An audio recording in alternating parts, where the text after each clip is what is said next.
Hi everyone. In previous videos, we talked about how to send custom events to Google Analytics 4 using Google Tag Manager, how to create triggers in Google Tag Manager for these custom events, and lastly, what are custom dimensions, how to create them in Google Analytics 4, and how to configure them to work through Google Tag Manager.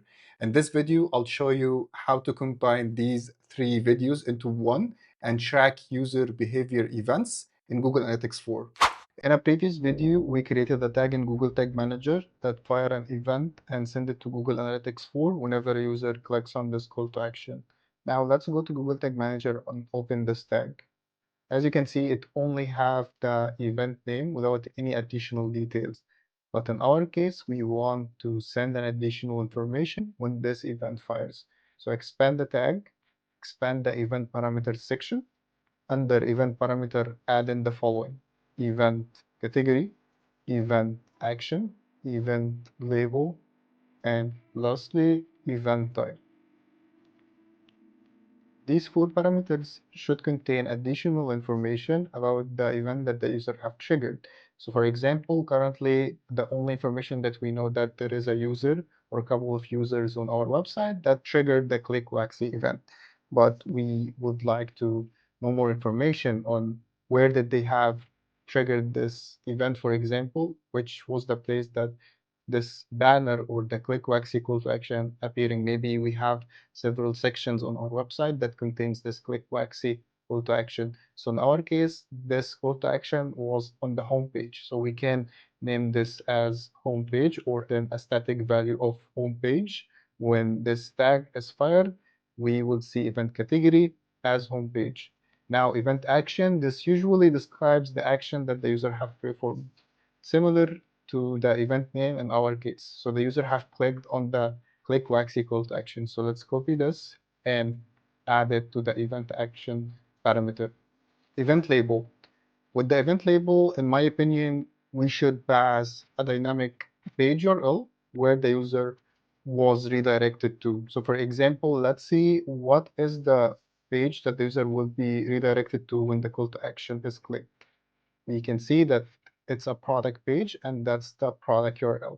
In my case, I find it really helpful to pass this URL that the user was directed to after clicking the call to action. And this is what I want to pass with the event when it's triggered by the user. So for this case, instead of adding a static value like these, we can add the page URL value, as the page URL value will dynamically pull the values that are performed by the users and pass them to the event label parameter. Lastly, the event type. In my opinion, it should be always behavior. And the reason is we will actually be using the event type as a filter within our reports in Google Analytics 4 for all of the behavior events. And actually, since these are parameters, we don't need to add the underscore within it. We only need this if we are going to pass this as an event name. We need to add an underscore. But since this is a value, we will not be adding the underscore. Lastly, change the event name from the event name that we had into behavior, as we will not be using the event names within the reporting, but feel free to leave this as S if you prefer each event to still have its own unique name. And that's it. Let's hit save. Now let's preview the changes. Hit the preview button over here, connect, and let's trigger the event so it fires for us. And hit back to the preview mode. Let's minimize the new page and check the click trigger. You can see the tag firing as expected, and make sure when you click on the tag to always have the values panel over here instead of names.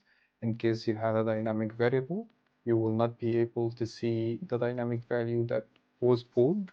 You will only see the variable name. So let's hit values, and we have all the parameters over here: category, action, label, and type, and each one have the static data that we have input. For the event label, we can see that the page URL is passing this website URL, which is a mistake that I have done because I wanted to have the URL that the user was directed to. So let's troubleshoot this. We want to have this selling plans ski wax to be passed. So let's go back within the same trigger, let's hit variables, and let's see using the command F or control F on your browser, let's see which variable that we should be using. So apparently it's the click URL because it has all of the URL. So let's go back to Google Tag Manager, open the same tag that we have just created, and instead of page URL, let's add the variable and hit save. Let's preview the changes again. Let's trigger our event. Let's see if we have the values that we want to see. And yeah, in this case, we are seeing the correct dynamic values that we want to be passed with the event itself. This means that our tag is firing as expected, but we can go over two more methods on how to preview the changes before going live.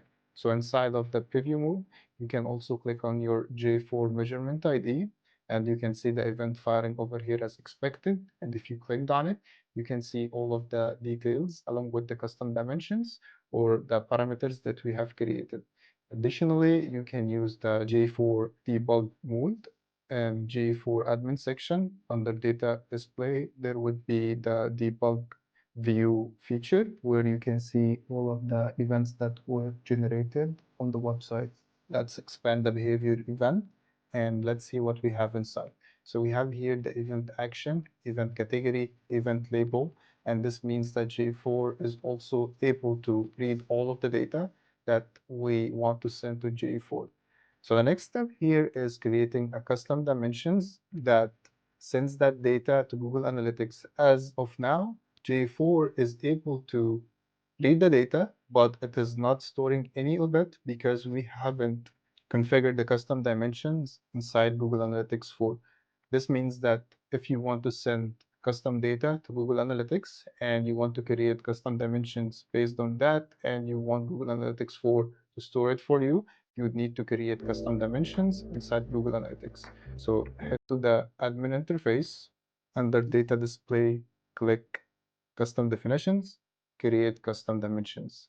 For the dimension name, you are free to name it whatever you'd like. So for example, let's name it event category, and we should be selecting an event scope as this is the type that we'd like. If you're not sure what are the differences between the three scopes, make sure to go to the Google Docs found in here or check out my video on custom dimensions. But what you need to make sure about when creating custom dimension is using the same parameter in here as you have inputted it inside Google Tag Manager. So for example, let's go back to Google Tag Manager, open our tag, and copy the event category. We need to make sure to copy the same value and paste it to the custom dimension and hit save. We will need to replicate the same process to the other dimensions as well. I have created the other custom dimension exactly like the first one that I have created. So now, since we are sure that the trigger is working as expected, we have validated it using the Google Tag Manager Preview Mode and Debug Mode. Let's go to Google Tag Manager and publish these changes. Hit submit and publish. GA4 will start populating data for these custom dimension or custom events within your GA4 property after 48 hours, as this is the time that GA4 takes to process the data for your property. Stay tuned for part 2, as next week I'll share another video on how to create a custom report in GA4 to report on these custom dimensions or on the behavior events, so you can get a clear overview on how the users are performing events on your website, so you can optimize and enhance your conversion rate. This was Ahmed, and if you like this video, I would really appreciate it if you can subscribe to the channel, like and share the video, as this motivates me to create more content. See you on the next one.